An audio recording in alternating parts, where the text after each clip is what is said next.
So, one of the biggest questions, or sets of questions I get on a regular basis, both in my comments and in real life and everything else, is how much does it cost for you to travel full time? And so I thought I would talk a little bit today about what that cost looks like and why the answer of how much do I need to do what you do isn't a simple number.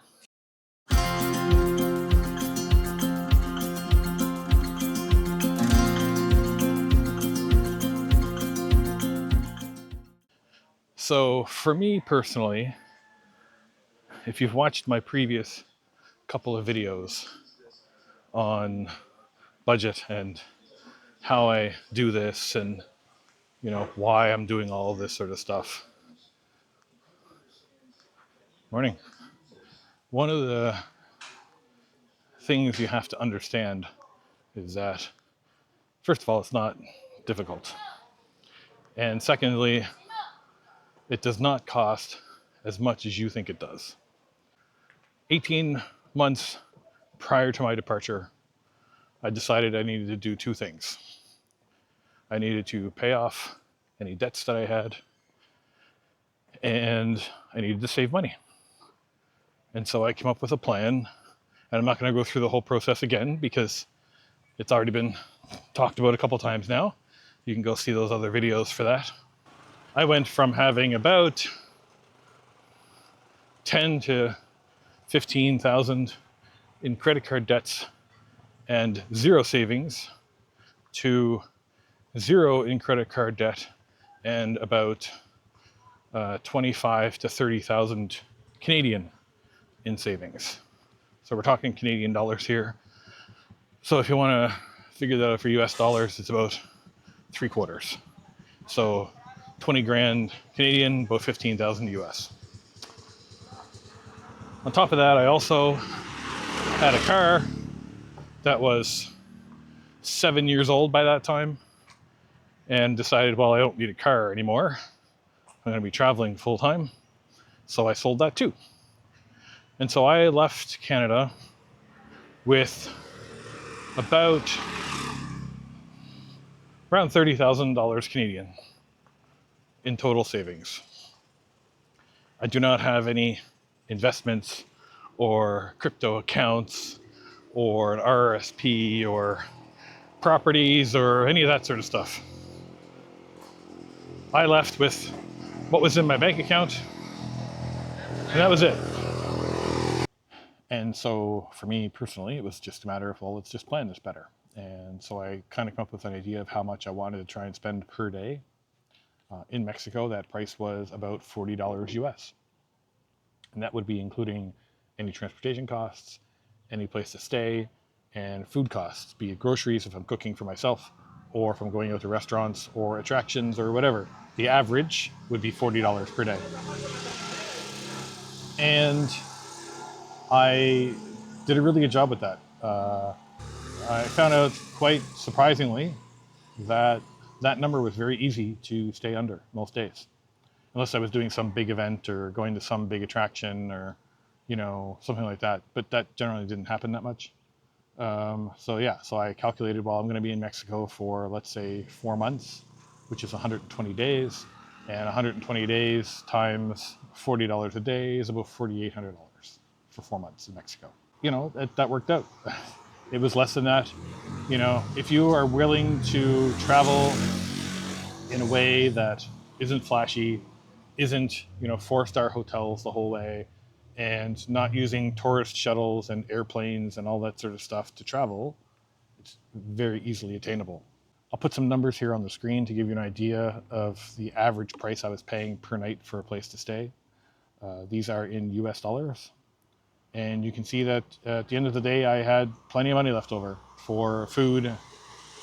Places that I was staying in that I would be in for more than, like, say, 3 or 4 nights, I would just go buy some groceries and make my own breakfasts and have some snacks around and those types of things, rather than going out and eating 2 or 3 times a day, which really adds up very quickly.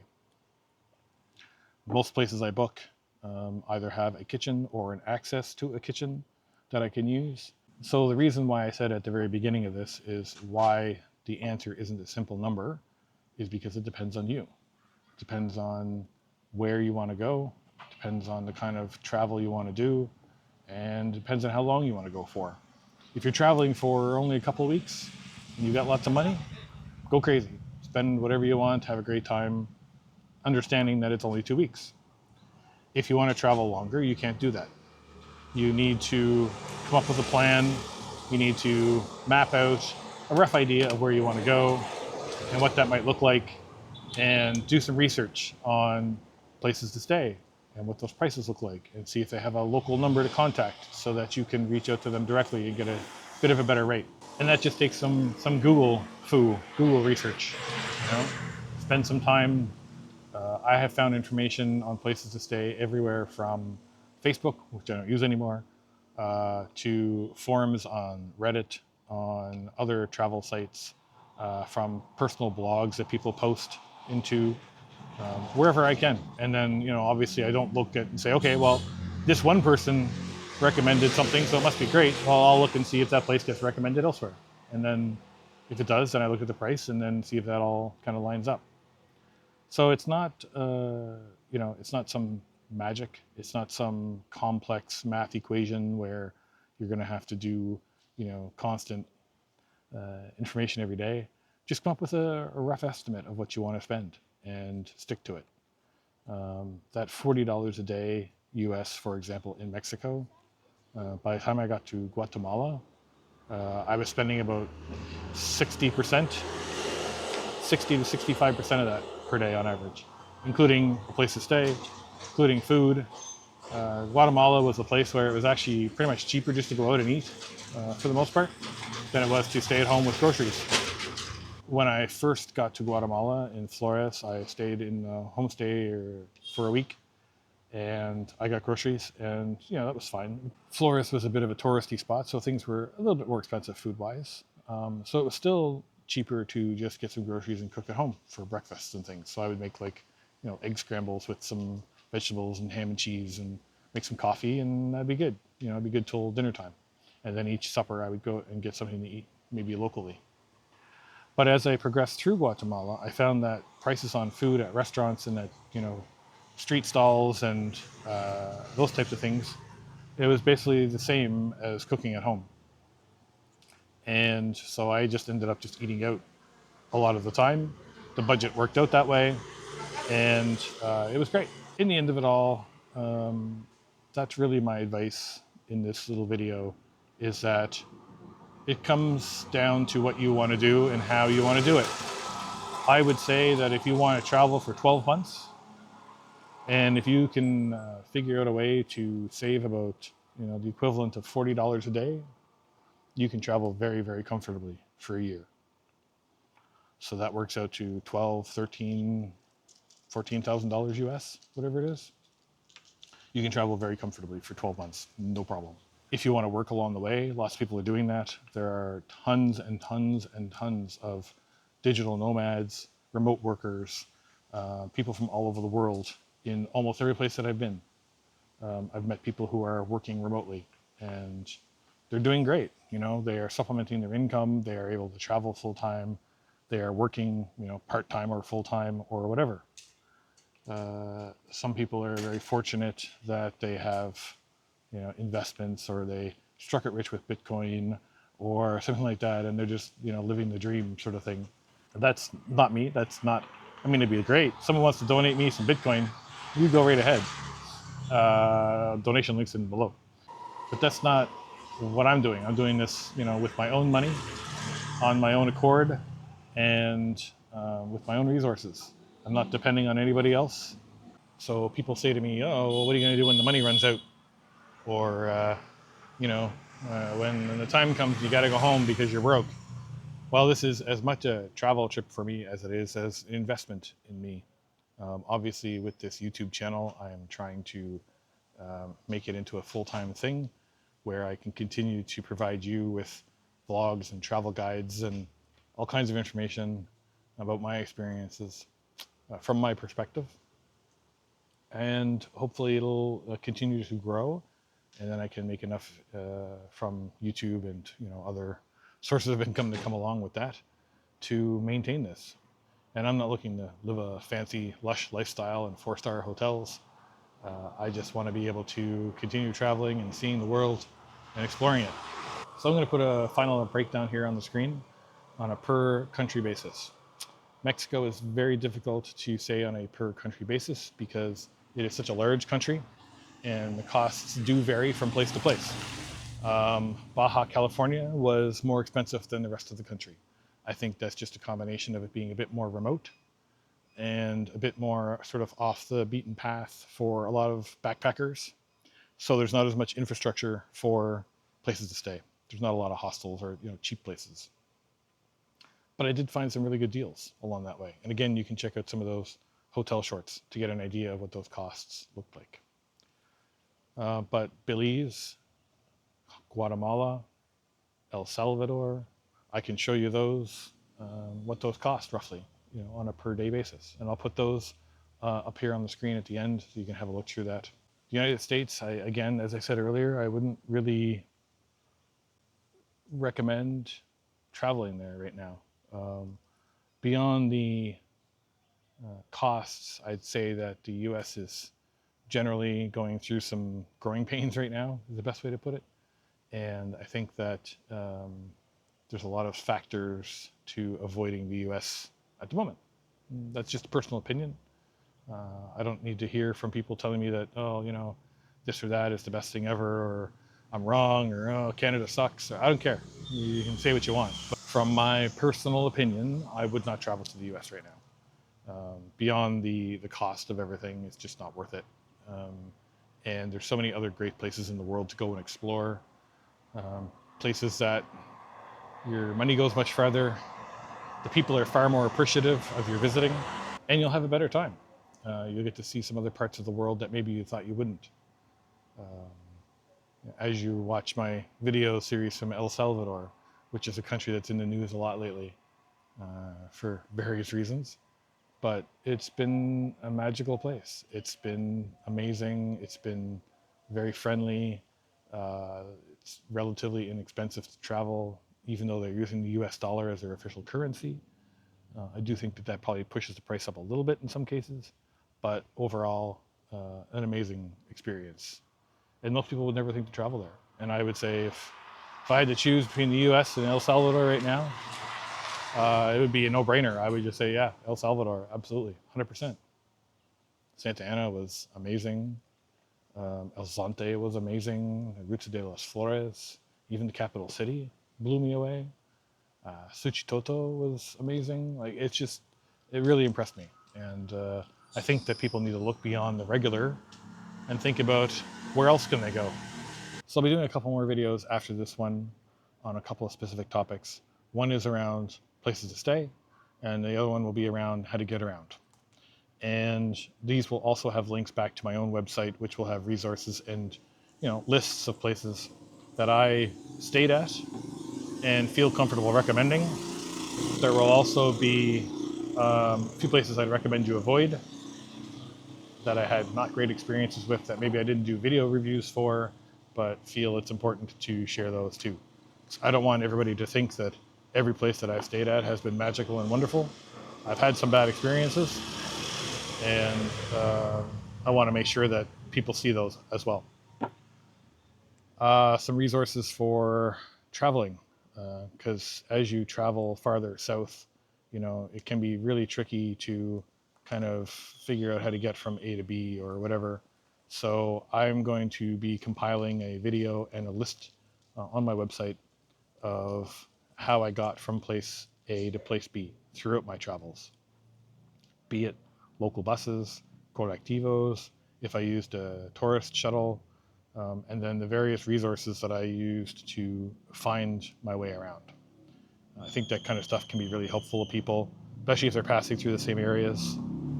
And yeah, I just want to be able to provide these resources to people so that, that stuff is there for the future. If it's, this month or this year or next year, someone's going along and looking for some of that information, I'll have it all in one place for you. So anyway, to get back to the point of this video, travel costs, budgeting, all of those sorts of things. what I would recommend are a couple different things. One, there's a great app that I use called Travel Spend, all one word. It's in the Play Store on Android. I believe there's an iPhone equivalent as well.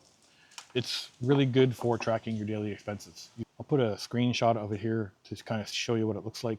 It's a free app. There's a pro version, which I haven't bothered with because the free version gives me everything that I need. It auto converts everything for you. So if you have a base currency of, let's say, US dollars or Canadian dollars or euros, it'll show you the local price and then the current exchange rate. So it's easy to keep track. And it'll give you a running total. And that's super helpful, believe me. So Travel Spend is one. And then there's just a good old fashioned spreadsheet, which you can use to budget with, to plan out, your future, to give you an idea of where you're at. Obviously, you don't want to get to a place where suddenly you're in another country and you've realized that you don't have enough money left over to get home. That would be a terrifying proposition, right? So you always want to have an idea of where you're at and what things look like and what's next. To get to the end of this, I can't say exactly how much it's going to cost you to travel full time. Again, it depends on a number of factors that I've already discussed. What I will show you here is what it cost me on average in the countries I've been to. So for Mexico, I'm going to split it in two. I'm going to put Baja California separately, and then the rest of Mexico. United States I'm going to put here, but again, this was early on and costs in the US were atrociously expensive, and so just keep that in mind.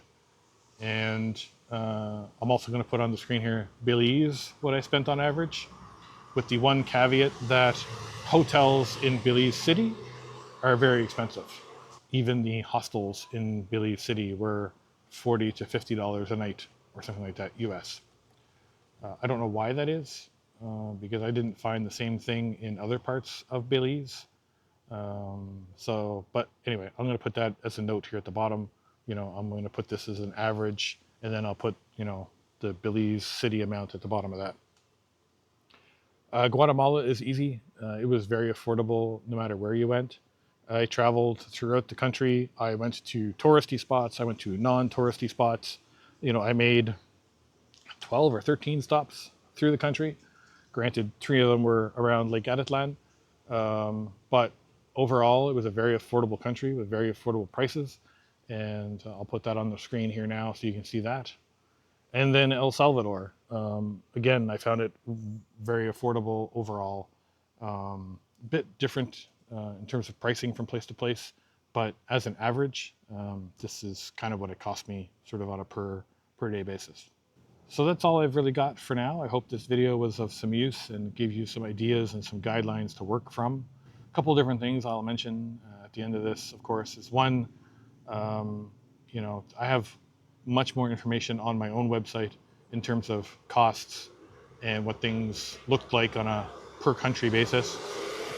I have resources there for things like where I stayed, the prices of those things, contact information for those quite often are like WhatsApp phone numbers. If you're not using WhatsApp when you're traveling, you are missing out. Let me tell you. This is just a quick shot of all of the messages I have on WhatsApp from all the different places that I've talked to over the last number of months, to give you an idea just how much it gets used outside of the US and Canada for things. You will discover that probably 95% of the rest of the world is using WhatsApp. Lots of businesses don't even have a phone number, they just have a WhatsApp number. And a lot of places that I've been through only have WhatsApp for contact information as well, which is interesting. So it's a huge resource. Make sure if you're traveling outside the US and Canada that you get a WhatsApp account set up. They are free. They are, in my opinion, fantastic, despite my concerns around Meta being its owner. But for day-to-day use, for booking of places and staying in contact with family and friends back home, it has been great. Anyway, that's going to do it for this video. I hope you found the resources and information helpful. Again, there'll be more information linked on my own website at WanderBeard.com if you have a need for more information.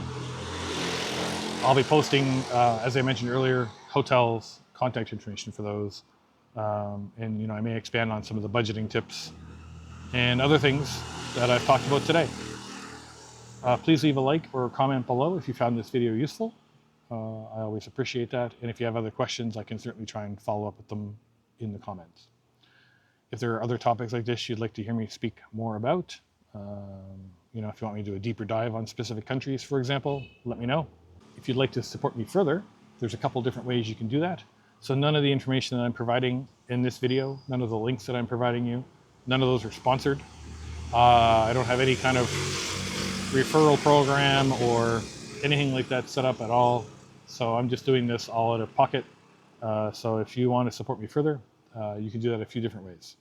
There are some one-time donation links down below for both PayPal and Bitcoin. Either one of those would be very helpful. I also have some memberships set up here through YouTube. They range from $3 a month Canadian up to $20 a month, and there are 3 different tiers, so you get different things based on those tiers. I also have a merch shop set up both here on YouTube and on my own website. They both link to the same place, so either one is fine. And I have t-shirts and mugs and those types of things available for sale. Thank you so much. And as always, life is short. Wander. And I'll see you in the next video.